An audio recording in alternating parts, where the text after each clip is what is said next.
Hi, welcome again back to one of my pen reviews. It's been some time before that I've done the pen review.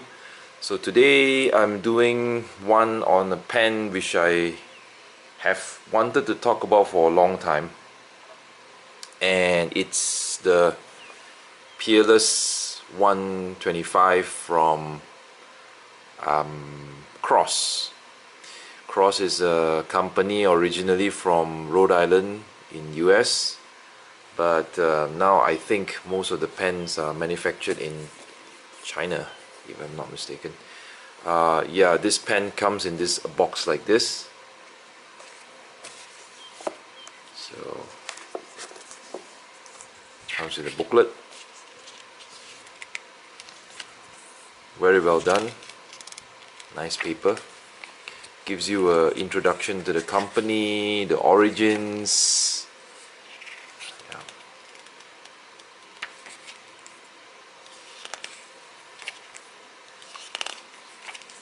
As usual, what I'll do is I'll just show you a bit of the pen, and then I'll run through, some of the good stuff about pen and some of the not so good stuff about a pen, and then whether or not this ends up in my daily rotation.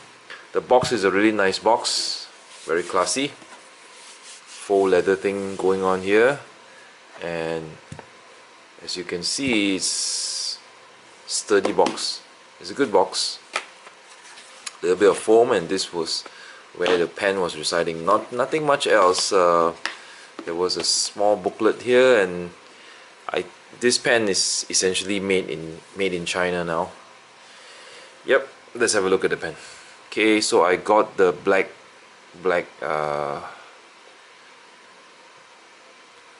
version of this pen.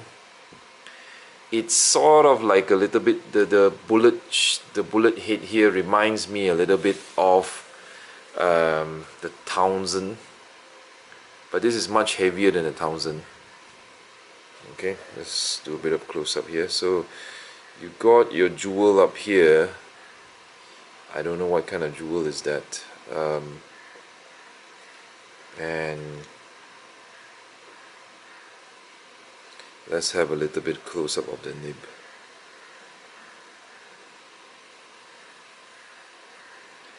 Beautiful nib, and it writes very well too.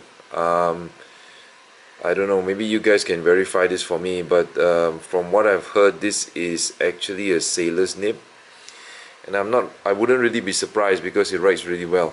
Okay, so this is a cartridge style pen, cartridge converter. I don't think Cross comes in any other types of converters. So inside here, the lining is also, this is quite a heavy pen. If later I'll just include maybe somewhere here the dimensions of it or the weight of it. Inside is not plastic, it's lined inside with metal as well. The threads here are not really very sharp. There are threads. When I write, I can write with this like this or capped. This is a pen that is I hope you can hear this. It clicks when you cap. It clicks, and so there is no issue about the cap falling off or anything like that. I'll get to that a little bit later on. Yep, so inside here,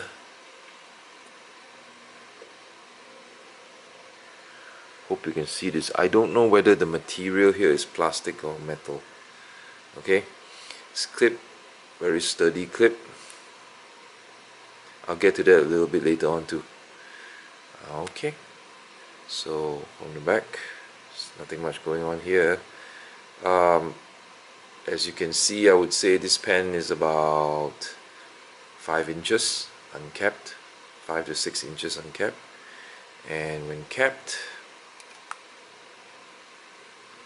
using my hand as a guide, say 5.5 inches. maybe a certain thing is some negatives would be that the nib sort of looks a little bit out of proportion with the pen. It's slightly small. I wish the nib was slightly bigger. There is no problems writing with this. Yep. So those are the things I like about it. It's a sturdy pen. It caps well. It caps with a click, and so strange as it is, I sort of like the name Peerless as well. Okay, now maybe we'll get a little bit into the negatives, or the things I don't like so much about this. Okay, some of the things I don't like so much, and is the clip. The clip here works very well. It's just that because of the design of the clip, as you can see, it tends to. There are more than one instances where the clip got caught on my pants pocket, shirt pocket, and even bag pocket, that you really have to hold it up like that to remove it. It's the thing here, the clip, that the way it was designed easily catches on, and this is what I found for this pen. And for a pen that actually here's the feed, for that actually caps with a click, is a bit of a shame for me that once you actually cap it, it's quite top heavy, and I prefer not to use it that way. Prefer to use it like this.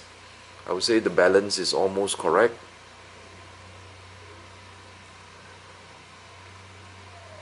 The balance is actually towards the back.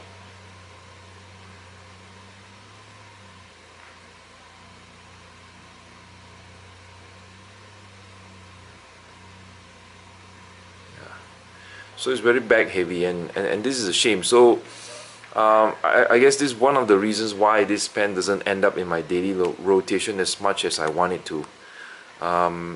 Aside from that, it writes really well. The mechanism of the cartridge converter writes well, and I've had this for quite some time. There's not much scuffing or scratches anywhere on the body, so the material is durable and it's good. And later in the writing sample, you guys can have a look at how juicy the nib is, and let's give it a try now.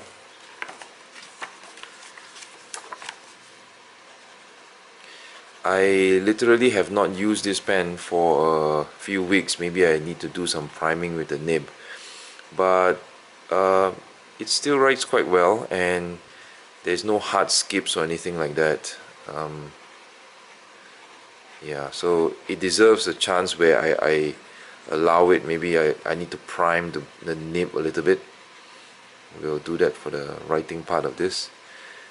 The nib essentially is quite smooth, and I have no problems about the nib. Would I have preferred a more wetter nib? Maybe, but as a daily writer, this is not the main problem that stops me from making it into my daily rotation. More of the reason why it doesn't get there is because of the fact that it's heavy at the back, and it's actually quite fatiguing to use it that way. I actually prefer the Townsend when compared to this one.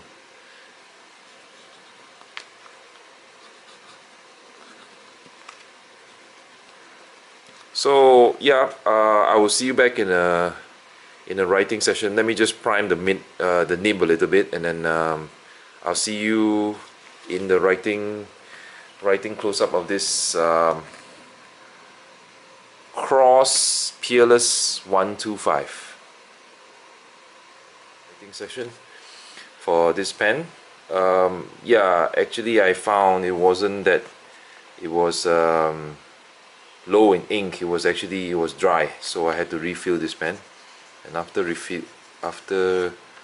refueling or re-inking, look, it writes great. You see there's no skips. Just do the usual, the quake, brown, fox, jumps over the lazy dog. Okay, we go fast.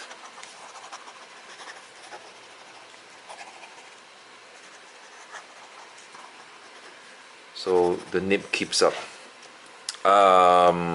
Maybe do a couple of squiggles.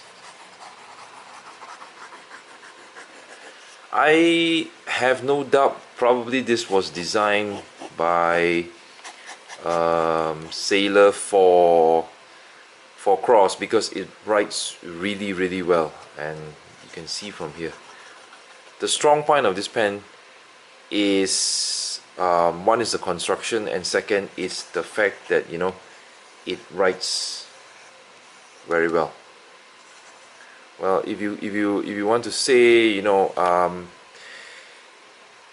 I would say the main function of a pen is to write. So if it writes well, it's a huge plus point. The only thing is whether this will be your signature pen, or this is going to be a daily writer which you bring and write pages and pages with. For me, it's more like something that I would pull out to jot something down.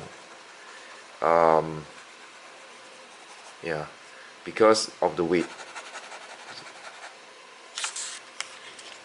The ink inside here is cross ink, cross blue, essentially pelican ink. Okay, not really very wet, but it's good enough. Line variation. Do we have any line variation? Let me see.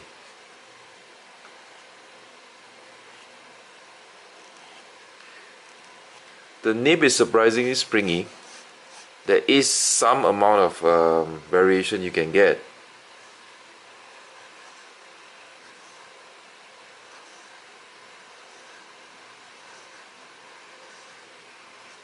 But I wouldn't push it. This is as far as I want to push it. And there is not much feedback, and it's a good pen. You might want to consider this for your secondary pen, or maybe some pen that you would bring out to sign important document or something like that.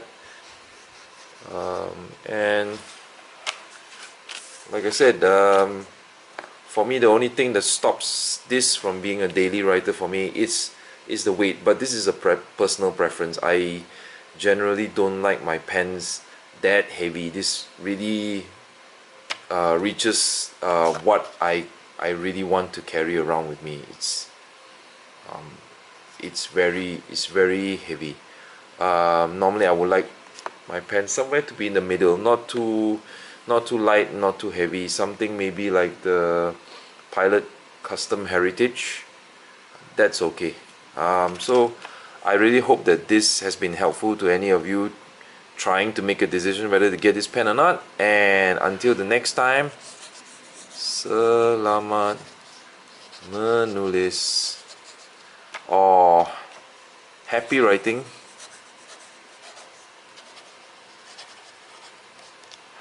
and goodbye. Sorry, writing really sucks today. Okay, until the next time, bye.